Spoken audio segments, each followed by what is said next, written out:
How is he today? Fascinating as ever. I think I'd prefer my father to be one of your less fascinating patients. He keeps taking off his wedding ring, putting it back on again, uttering marriage vows, cursing. Perhaps his failed marriage has come back to haunt him. I suspect it's something he experienced on his travels. A country called Osminia, I think. He believes it holds some warning for us all. Dr. Malik, you're talking almost as if these places exist. Well, he's so convincing, don't you think? I suppose it's the journalist in him. Except that journalists' stories are meant to be true. You're getting married yourself. What? The ring. My grandmother's. Here we are, room 16.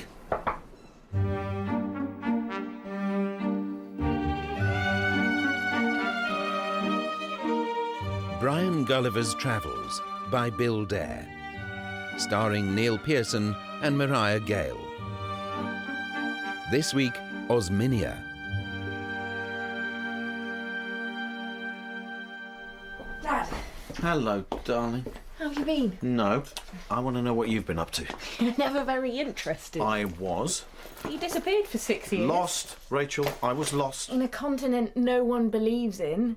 You believe me, don't you? Yeah. That's my one comfort. So, any boyfriends on the horizon? Serious ones? No, and I'm not thinking of getting married. Oh, good old Malik. Patient confidentiality isn't his strong suit. He said you'd been talking about a place. Something. Osminia. My experiences there can illuminate the whole nature of marriage, families and raising children. This should be interesting. Notebook at the ready? Right. Osminia. Spelled as it sounds. Yep.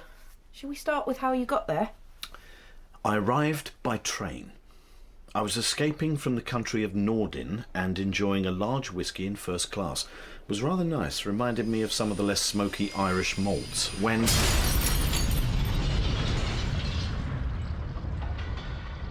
The last thing I remember was hurtling forward onto the seat in front, then blackness, silence. And then I opened my eyes. It was the oddest thing. No sign of a train, other passengers, nothing. I walked, a mile or so to a town. It was so like a town in England that for a moment I thought I was home. There were even red post boxes and telephone booths and a band playing on the green. But then I realised that this couldn't be England after all, because close up I could see their features. Bigger, squarer heads and much slower movements than us. A crowd of children gathered round me. Well, to them I must have looked very different, and I thought they'd attack me or throw stones, but they were polite and courteous. One of the older ones asked if I'd like to meet the mayor of the town, which I agreed to happily. All sounds very pleasant. You sure it wasn't Suffolk? I was led into the grand municipal hall, where I was treated with great dignity. Pray silence for the visitor, Brian Gulliver! Mr. Gulliver, as Lord Mayor, let me welcome you to the town of Utterbuck. These, ladies and gentlemen, are the great and good of the community. Welcome! It's a great honour, Your Worship. You come from a strange land of which we have not heard. It must be many oceans from here. England. Describe this England in one sentence. One sentence? Well, that's rather difficult. I can describe Osminia in one sentence. Bloody marvellous! Okay. England is pleasant, challenging or ghastly, depending on your social class, home life, and whether you happen to live in a good catchment area. Ghastly. What does this mean? Unpleasant, horrid, nasty. Don't you have any of these words? Yes, but used so rarely one forgets. They were common in the old days, but now everyone is happy. Happy, happy, happy! Happy, happy, happy! What changed things?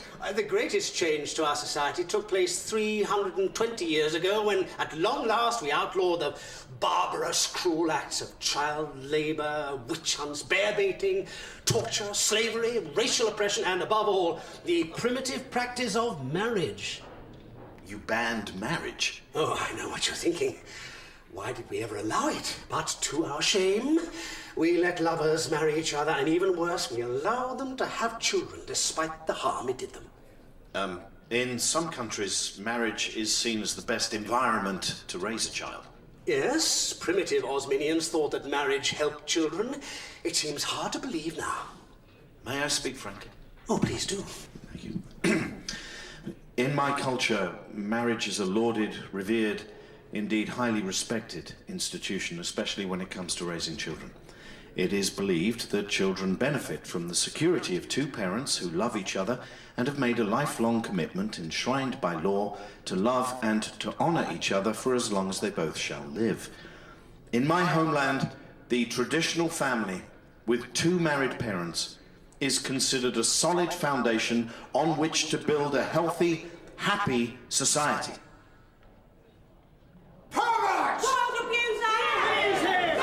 Just a minute, please, quiet. Mr. Gulliver is simply expressing the opinions of his fellow countrymen, isn't that so?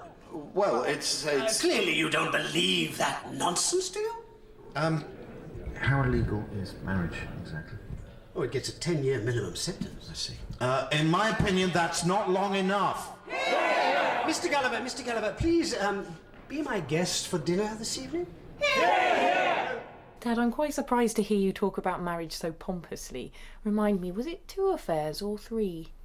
I have made mistakes. At least 2. Oh no, I was forgetting the nanny. But I will defend marriage as the moral backbone of society whenever I'm not threatened with a 10-year prison sentence. Has the decree nisi come through yet? Rachel. Carry on. You went to the mayor's house. Quite an honour. Yeah. Didn't start well. Hello. Ah, you must be Mr. Gulliver. Do come in. Thank you, Lady Mayoress. Excuse me? Oh, I'm sorry. I thought you were the mayor's wife. I have never been so insulted. What's the matter? Did you hear what he called me? No, I'm terribly sorry. I'm from England and I forgot your different rules for a second. Mr. Gulliver's not used to our happy ways. This is Sancti. Together we look after our 2 children. I do apologise. You're forgiven, Mr. Gulliver. Brian, please. Brian, call me Donnan. Come through to the lounge. Thank you. So, well, forgive me for asking, but as a travel writer, curiosity is a habit of mine. Please ask anything you like. How did you two decide to have children together? We spied each other across a crowded room. Donnan was very patiently explaining something to my little niece, and I thought, yes, he has really good parenting potential. And I thought the same thing. It was Sancti's patient, caring expression, and I gathered that she had knowledge of a vast range of subjects. Oh, and the clincher was the fact that we weren't in the least attracted to one another. Right. No complications. So did you go up to Sancti and say, hey, I bet you're good in the nursery?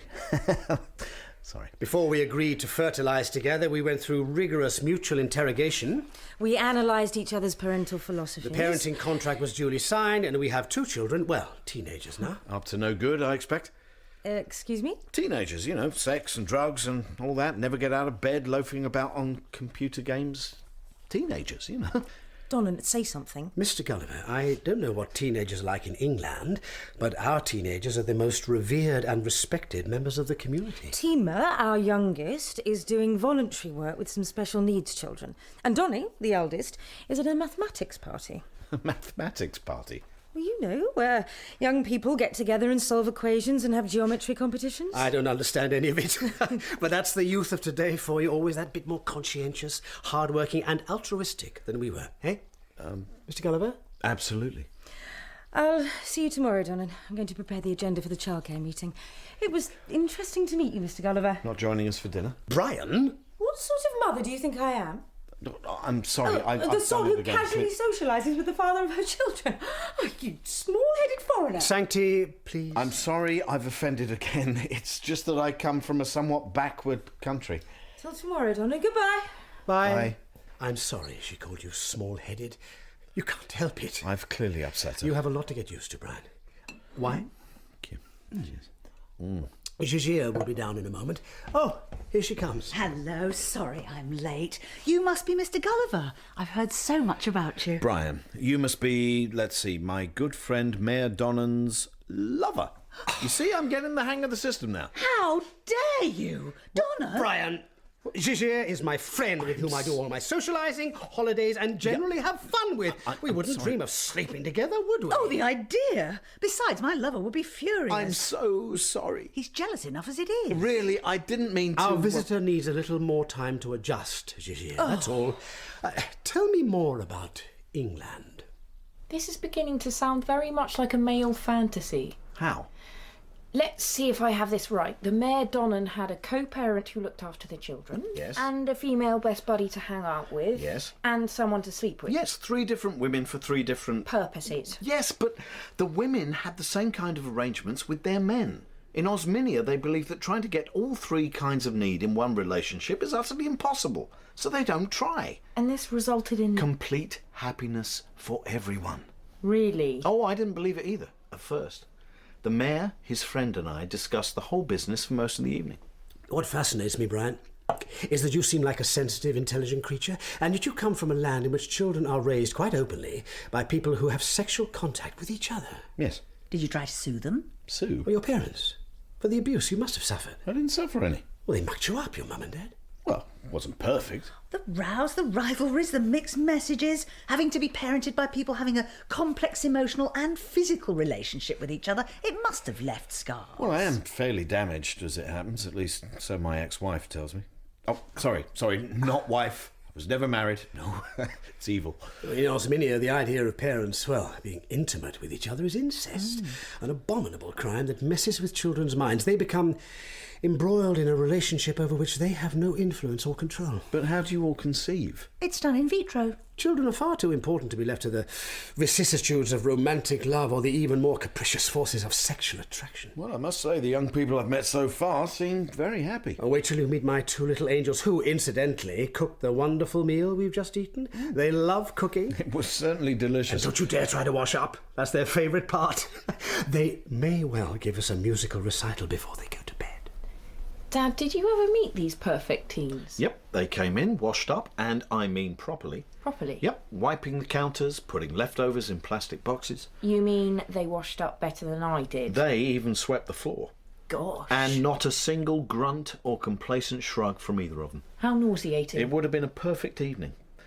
But when I started telling my hosts about our own system of family life, things began to go wrong. How does it work in England? Surely marriage is at least becoming discredited, if not actually banned? Well, not really. You see, I have this friend. He chose his co-parenting partner because he met her at a dance and found her rather alluring. Oh, the same force that attracts rats or houseflies. She was actually the most beautiful, funniest woman he'd ever met, at least for the first few years. And how long did your friend spend deciding if they would make compatible parents before indulging his lust? No time at all. Criminally negligent. They were students. They spied each other across a dance floor, dated, lived together for a bit, tied the knot, had a lovely baby called Rachel, and they got divorced. How appalling. Divorce is even worse for children than marriage. I couldn't help it. You? I mean... This isn't a friend of yours at all. No, he's got a ring. A gold band. It's not a wedding ring. It's a ceremonial ring for ceremonies such as funerals. But you're not dead. How do you know? I could be a ghost. He's lying. Bring me my ceremonial sword! I come from a primitive culture. Not only did you get married, but you had a child within wedlock. Oh, and to think we just dined together. I'll gather the townsfolk. You are a cold and calculating matrophile. Matrophile? Marriage lover. Are you part of a matrophile ring? No. Did you groom your wife for long? Groom? No. Did you wine and dine her, buy her flowers? Of course. Classic grooming techniques. You will pay for this. Matrophile! What is happening? If the crowd catch you, you'll be strung up. If the police get you, you will be jailed. And I can assure you that matrophiliacs are so hated by other criminals, you might prefer to be lynched. You'll turn me in? To the crowd or to the authorities. The choice is yours. Before I could think, the doors flew open and police stormed in. A blanket was put over my head and I was manhandled into a vehicle as the crowd shouted that hanging would be too good for me.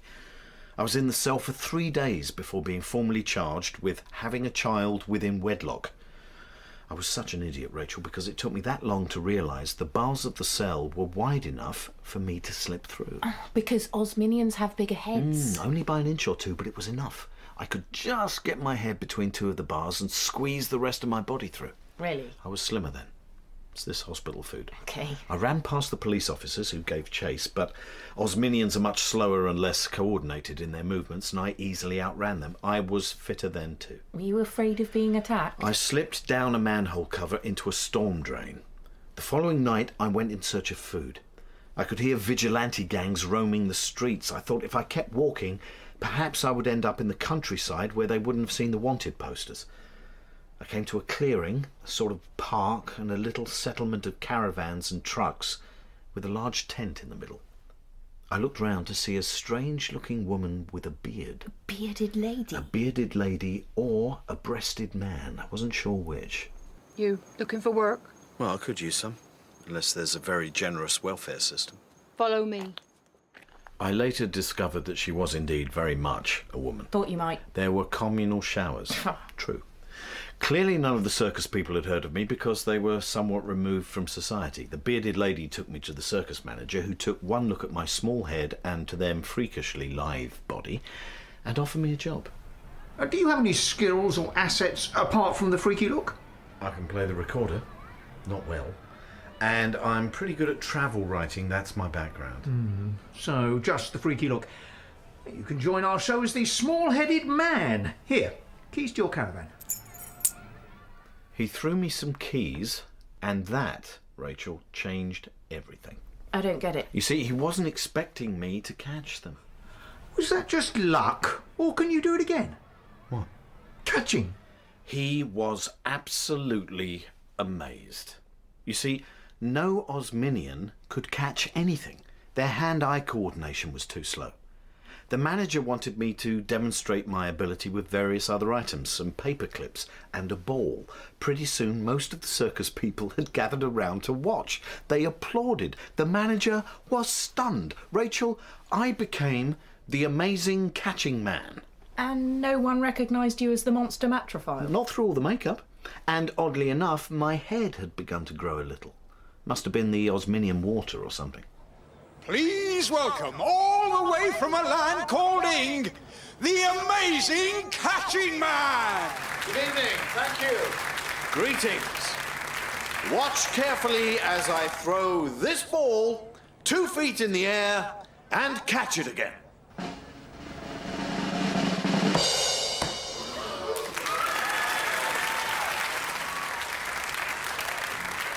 And who thinks I can throw it from one hand to another? Watch and be amazed.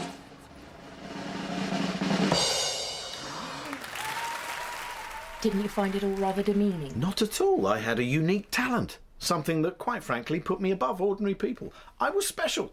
I soon became the star attraction with offers from other circuses, a guest spot at the National Arts Theatre. I even had a spot on daytime TV. Amazing catching man, welcome. Thank you, Aroba. First of all, how did you learn the skill, or should I say art, of catching? Oh, it is very much an art akin to ballet or opera. I taught myself as a child. I was a prodigy. People are saying that you're a true genius. But I do suffer for my art, the personal sacrifices, the emotional turmoil of the tortured genius, that struggle for complete perfection. You come from a country in which the ritual of marriage is still practised. Yeah. Was learning to catch a way of escaping the trauma of living with parents who were shockingly intimate with each other? Yes, and I'm writing about my cruel upbringing in a memoir. And what will that be called? I think I'll call it Catch 22. It has a sort of ring to it. Oh, well, we wish you the very best. Amazing catching man. You claimed to be a genius. I was a genius, compared to them. So, essentially, Dad, you'd be quite happy if suddenly everyone else in the world was struck down with a disease making them unable to whistle. I would love that. I would be the amazing whistling man. What is genius but the unique ability to do what others can't? You have a unique ability for reductive reasoning. So you, the one-eyed man, was king. Well, not king exactly, but very popular. After my 50th performance, amongst the gathering of admirers by my caravan, there was an especially beautiful woman. At first, I thought she was just a fan. Mr. Catching Man, could I please have your autograph? Yes, of course, of course. The interplay between hand and eye is, well, I've never seen anything quite so skilled. All it takes is practice, talent, and a little je ne sais quoi. What does that mean? I don't know. My name is Tandia. Excuse me for being forward, but I have a proposition for you. Please go right ahead. For many years, I've been looking for a suitable co-parent. He must be someone with exceptional skills that he can pass on to my children. When I saw you catching and throwing just now, I thought, my search is over. Would you consider going through the parenting process with me? Well, I'm deeply flattered, but... I've done a parenting course, a very high score in my final exam. I have a degree in education, no hereditary diseases. Look, I haven't really thought about having another child. I wasn't that good at being a dad. But you can be retrained. Will you consider it? You weren't that bad a dad before you vanished. Thank you. So, on the basis that you could catch a ball, this Tandia wanted to have your babies? Women love a genius. It's quite natural for them to select the highest caliber genes for their offspring. Wish Mum had thought of that. You do yourself down. So, did you agree? I wanted to see if this system of co-parenting could work. And I think you said she was rather beautiful. Yes, by Osminian standards. Do you think that might have had a tiny bit of influence on your decision? A little. I invited Tandia for dinner to discuss the whole process. Did you choose this place? Yes, looked rather cosy. Normally this sort of meeting takes place in an office or a clinic, not a bistro. Wine? It's not permissible to drink whilst discussing something as important as fertility issues, children or parenting. Now, have you looked at a fathering school prospectus? Yes, I was tempted by the potty training course, although to be honest, I'm fully toilet trained already. Was that a joke? Yeah. I want my children to have a good sense of humour. Would you be able to raise the standard of your jokes? I should think so. I think I'll have the dolphin steak. Dolphin? Don't worry, it's tuna friendly. Now, I filled in my parenting questionnaire. Have you done yours? Yes, here. Tandia, has anyone told you you have lovely eyes? That is a highly inappropriate comment. I may bear your children. Of course. Sorry. We can compare and contrast the results of the questionnaire. All conflicts must be resolved before fertilisation. And so I embarked on the long road to parenthood. But not because you wanted a child. No, you're right. I was smitten. She was lovely, and I wanted her. You were promising children, but just wanted sex? No, not just sex, Rachel. Romance, friendship, intimacy. Knowing it was against the law? Love leads us to strange places, often by the nose. But I fought it. I fought my feelings and even embarked on a purely physical relationship with someone else because I thought it might distract me. She was quite insatiable and very keen. I'm not sure I want to hear all this. Look, I'll just tell you the bare bones. Malba, that was her name, approached me after a performance. She already had a soulmate and a co-parent, so she was only after sex. But... Is there a but? Dad, you surprise me. You see, whilst I could do something no one else could do, catch and throw, there were certain things in the bedroom I couldn't do. Right, you're just giving me the bare bones, remember? Yeah, let's just say that what the Osminians lacked in hand-eye coordination, they more than made up for with a whole gamut of eye-popping feats of gymnastic prowess that left me feeling utterly inadequate. All Osminians have 2 knees on each leg, and a vital part of their courtship ritual is the knee dance. The knee dance? The knee dance. To them, it is the height of intimacy and erotic excitement. How a man performs the knee dance says everything about him as a man and as a lover. It's more important than anything else, and God, I still feel the shame of it. Ashamed of not having 4 knees? There was I, thinking I was physically superior, the great catching man, and suddenly the scales fell from my eyes. I was a pathetic loser. I hated myself. But you'd done nothing wrong. Failure is the inability to do what others can. Rubbish. Failure is not achieving your own personal potential, not being the best at who you are. What on earth have you been reading? Sorry, it's a self-help book. Look, everyone had the ability to knee dance, except me. You seem traumatised even now. now. The self-disgust sometimes comes back to me, but at least I believed it was my own private hell until, on one of my lonely walks, I wandered into a TV showroom. There was an ad for a tabloid newspaper.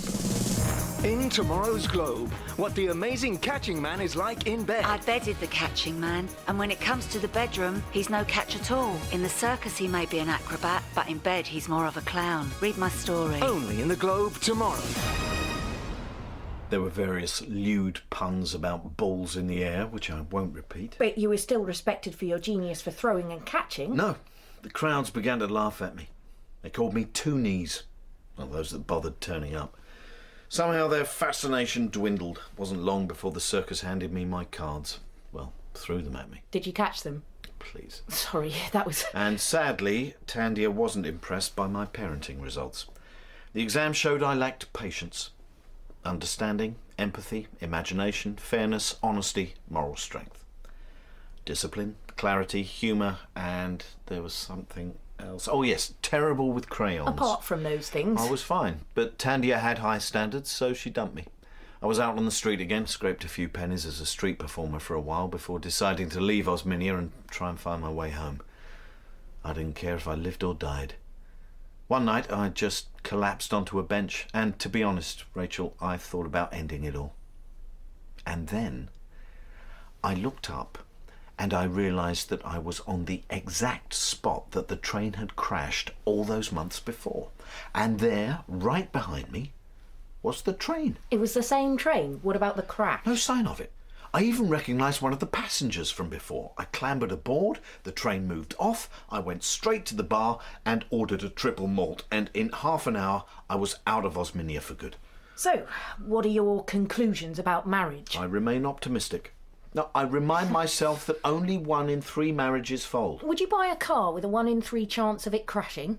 No. Remind me not to get a lift with you. Yes, marriages fail, just as people fail to climb mountains or sing arias. But we can try, we can strive, and believe we will succeed where others fail. The drunk driver believes he'll succeed where others fail. Oh, Rachel. Others may crash, but not me. The same delusion as the nuptial couple. I'm definitely not getting a lift with you. Your cynicism is undermined by the fact that you wear your grandmother's engagement ring. Catch. Visiting time over. What are you doing? If I could just bend one of my knees this way. Hey, look, that is actually not a bad knee dance. It's ridiculous. With practice, I might be able to get a little better, you know, making allowance for only having one knee on each leg. You're going to fall. That is very